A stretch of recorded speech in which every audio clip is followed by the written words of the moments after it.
আমাক কুৱেশ্যনত দিয়া আছে a consumer's total utility function is given by ইয়াতে এটা টোটেল ইউটিলিটি ফাংচন দিয়া আছে আৰু কৈছে where x and y are the quantities of two commodities consumed find M U of x and M U of y মানে আমাক marginal utility of x আৰু marginal utility of y উলিয়াব দিছে আকৌ কৈছে also calculate mu of x and mu of y when the consumer consumes 2 units of x and 3 units of y.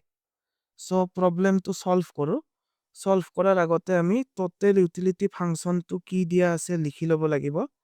total utility function to দিয়া আছে যে u equals 4x squared y plus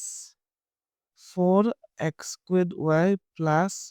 3xy squared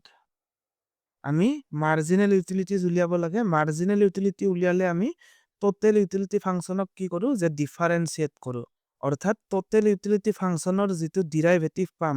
সেইটোৱে হৈছে marginal utility ইয়াতে consumer জনে দুটা বস্তু consume কৰে সো আমাৰ মাৰ্জিনেল ইউটিলিটি ফাংচন দুটা হ'ব এটা হ'ব marginal utility of X so M U of X ইয়াক কেনেদৰে উলিয়াম যে টোটেল ইউটিলিটি ফাংচনক ডিফাৰেন্সিয়েট কৰিম ইয়াতে আমি ইউজ কৰিব লাগিব পাৰ্চিয়েল ডিফাৰেন্সিয়েচন কাৰণ ইয়াতে দুটা ইণ্ডিপেণ্ডেণ্ট ভেৰিয়েবলছ আছে এক্স আৰু ৱাই সো আমি নোটেশ্যন দিব লাগিব del u by del x অৰ্থাৎ প্ৰথমতে আমি এই টোটেল ইউটিলিটি ফাংচনটোক with respect to x differentiate কৰিম so del by del x ইউৰ ঠাইত এই টোটেল ইউটিলিটি ফাংচনটো লিখি দিয়া 4x squared y plus 3xy squared equals আমি কৰি আছো with respect to x so ইয়াতে x ভেৰিয়েবলটোৰ বাহিৰে বাকি যি আছে তাক আমি কনস্ট্যান্ট বুলি ধৰিম x ভেৰিয়েবলটোৰ বাহিৰে বাকি কি আছে যে 4y so 4y ক আমি কনস্ট্যান্ট বুলি ধৰিম so 4y আগত আহিল into থাকি গল কি x squared x squared দৰ ডিৰাইভেটিভ কিমান যে 2x প্লাস ইয়াতে x ৰ বাহিৰে বাকি কি আছে যে 3y squared 3y squared into x ৰ ডিৰাইভেটিভ কিমান with respect to x 1 so into 1 এইখিনি সিম্পলিফাই কৰা ইয়াতে হ'ব 8xy plus 3y squared so আমি marginal utility function of commodity x পালো এতিয়া আমি উলিয়াব লাগিব mu of y so del u by del y del y ইউৰ ঠাইত লিখিম 4x squared y plus 3xy squared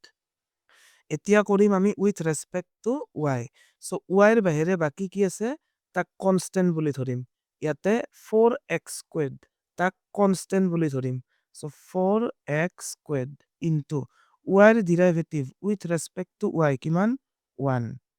plus y ৰ বাহিৰে বাকি কি আছে 3x so আগত লিখি দিম 3x into y squared ইয়াৰ derivative 2y 4x squared plus 6xy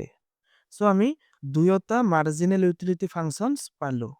এতিয়া আমি এই দুয়োটা mu ফাংচনছ আমি ইভালুৱেট কৰিব লাগে যেতিয়া x ৰ ভ্যালু 2 আৰু y ৰ ভ্যালু 3 হয় so ইয়াতে লিখিব লাগিব at x equals 2 and y equals 3 mu of x কিমান হ'ব যে যিটো mu of x আমি ফাংচন পাইছো সেই ফাংচনটোত x আৰু y ৰ ভ্যালুজ সাবস্টিটিউট কৰি দিম that means ইয়াতে x ৰ ঠাইত 2 আৰু y ৰ ঠাইত 3 বহাই দিব লাগিব so 8 into 2 into 3 কাৰণ ইয়াতে কি আছিল যে 8xy plus 3y squared plus 3 into y squared y কিমান যে 3 8 into 2 16 16 into 3 48 plus 9 into 3 27 48 plus 20 68 plus 7 75 utils কারণ marginal utility utilot express করা হয় then mu of y mu of y function to কি পাইছিলো এইটো 4x squared plus 6xy so x or ঠাইত 2 so 4 into 2 squared plus 6 into 2 into 3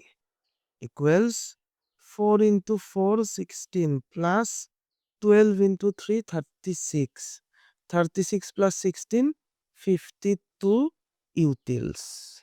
এই 75 utils যে পাইছো ইয়াৰ মিনিং কি যেতিয়া কনজুমাৰ জনে অলৰেডি x ৰ দুটা ইউনিটস আৰু y ৰ তিনিটা ইউনিটস কনজুম কৰি আছে আৰু যদি কনজুমাৰ জনে x ৰ এটা ইউনিট বেছিকে কনজুম কৰিব বিচাৰে তেনেহলে কনজুমাৰ জনৰ টোটেল ইউটিলিটি 75 utils বাঢ়িব again 52 utils কি বুজাইছে যে কনজুমাৰ জনে যদি অলৰেডি দুটা x আৰু তিনিটা y কনজুম কৰি আছে আৰু তেও যদি y কমোডিটিটোৰ এটা ইউনিট এক্সট্ৰা কনজুম কৰিব বিচাৰে তেনেহলে তেওঁৰ টোটেল ইউটিলিটি 52 utils বাঢ়িব সো এইখিনি হৈছে আমাৰ mu যিমান utils পালো তাৰ ইন্টাৰপ্ৰিটেশন আজিৰ বাবে ইমানে থ্যাংক ইউ